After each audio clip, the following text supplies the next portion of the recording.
Hello tout le monde, c'est Myota et j'espère que vous portez bien. Aujourd'hui, une nouvelle vidéo sur la chaîne et cette fois-ci, nous n'allons pas partir sur un icône manga, mais sur un manga entier, sur une œuvre entière, un animé entier, peu importe, vous allez très vite comprendre. Je vais vous parler de mon anime coup de cœur, l'anime de ma vie même, je pourrais dire, tellement je l'ai torché, vu et revu, lu et relu, tellement j'ai collectionné de goodies qui abordaient ce manga, et ça depuis tout petit, certains d'entre vous n'étaient d'ailleurs même pas nés. Vous l'aurez peut-être compris à l'aide de ces quelques informations, mais aujourd'hui je vais aborder le cas de Dragon Ball et vous expliquer pourquoi j'ai autant aimé ce dessin animé. Je vous parle d'un temps où pour pouvoir regarder Dragon Ball, il fallait se lever le matin et regarder le club Dorothée sur TF1. Dans un premier temps, nous découvrons Goku dans Dragon Ball, encore tout jeune, qui fera la rencontre de Bulma afin de partir vers de nouvelles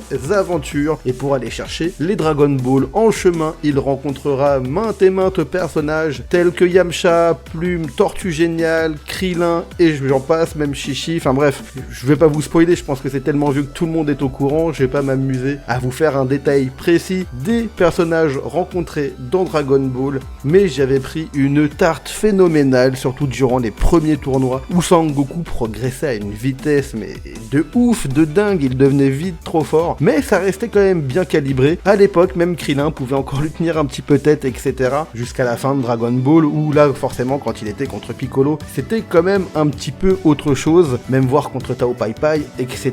D'ailleurs, pour ceux qui auraient commencé directement sur Dragon Ball Super ou Dragon Ball Z, je ne peux que vous conseiller fortement de regarder Dragon Ball si ce n'est pas fait. La seule période, au pire des cas, je pourrais conseiller d'éviter, et encore pourquoi pas la regarder, mais c'est vraiment pas la plus ouf. Personnellement, moi j'avais pas aimé, c'était Dragon Ball GT. Si je devais faire un classement dans chaque partie de Dragon Ball, de celle que j'ai préférée à celle que j'ai le moins aimée, je vous mettrais en dernière position les GT parce que très clairement c'est pas ce que j'ai kiffé par-dessus tout. Derrière, je vous mettrai les Dragon Ball Super, ensuite Dragon Ball Z et pour finir Dragon Ball.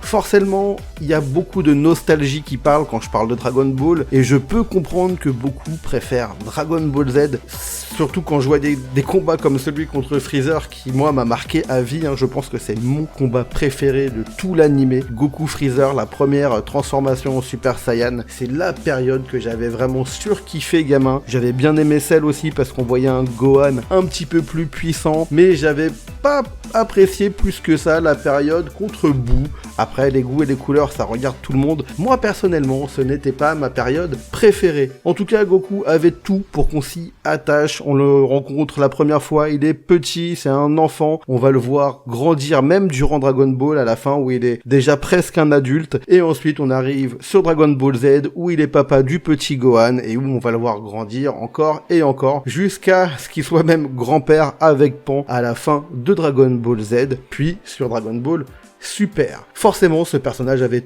tout pour qu'on s'y attache. Encore une fois, un héros un peu bébête, comme dans tous les shonen, mais vraiment avec un sens de la justice assez prononcé, vraiment contre les méchants, le mec gentil, bien qu'il soit un peu neuneux, et d'ailleurs au passage un très mauvais papa, je pense que beaucoup en conviendront, mais de confier son enfant comme ça, sans s'en occuper comme ça peut être... Enfin, il était mort, vous allez me dire, mais de laisser son gamin à Piccolo, je pense que Piccolo a plus été un papa pour Gohan que Goku en lui-même, et pour Goten, n'en parlons pas. En tout cas, ça reste un héros de shonen attractif et intéressant auquel on peut largement s'attacher. Encore une fois, ce n'est pas forcément le personnage préféré de tout le monde dans Dragon Ball. Au début, forcément, c'était mon préféré sur la période Dragon Ball de départ, mais par la suite, d'autres personnages prenaient un peu la place selon les périodes de l'animé, notamment contre celle où j'ai eu un gros coup de cœur sur Gohan Ado, parce que là, il y avait un côté qui m'intéressait énormément, le gamin qui veut pas se battre alors qu'il est ultra puissant et qui va aller à l'encontre de ses principes pour le bien général. Donc Gohan sur cette période m'avait beaucoup plu, ainsi que Trunk du futur. Et par la suite, je commençais à accrocher avec Vegeta, qui était un personnage un peu plus compliqué, ni gentil ni méchant par la suite, mais qui avait toujours cette rancœur envers Goku et quelque part une nostalgie de qui il était dans le passé, qui acceptait pas forcément de changer dans un premier temps et qu'il accepte un peu plus par la suite. Mais voilà, on avait un personnage un peu plus poussé au niveau des traits de caractère qui m'intéressait plus, peut-être parce que j'avais grandi aussi. En tout cas, c'est un animé ou un manga où chacun peut trouver un personnage qui lui correspond. Encore une fois, comme je le disais, j'avais des préférences pour Dragon Ball et Dragon Ball Z. Dragon Ball Super se laisse regarder, mais j'ai vraiment beaucoup plus de mal à accrocher. J'ai vieilli entre temps, c'est peut-être ça aussi. N'hésitez pas à me dire ce que vous en pensez. Mais Dragon Ball Super, pour moi, c'est pas dingue, même si j'étais très content de retrouver les aventures de Goku des années et des années après. Je vais pas vous mentir, je le regarde quand même, enfin je l'ai regardé quand même si c'est pas ce que je préfère. Au niveau papier, je trouve ça même parfois un petit peu brouillon, mais la nostalgie étant plus forte que moi, je lis quand même les scans.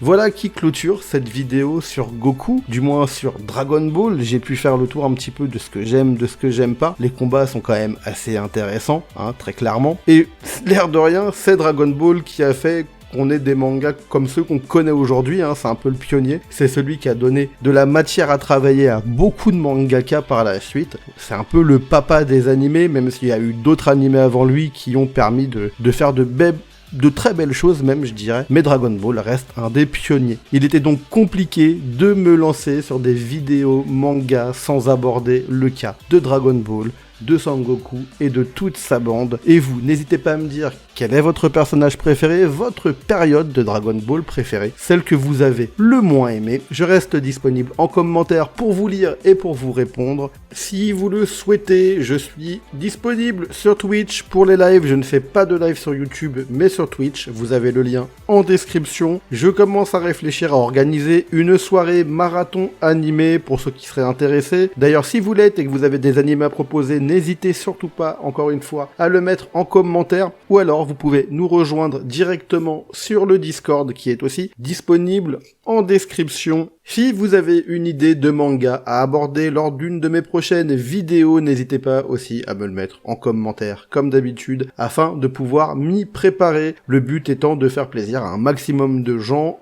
Donc vraiment, n'hésitez pas. Sur ce, je clôture la vidéo pour de vrai cette fois. Je vous dis à très bientôt. Prenez soin de vous. Ciao ciao.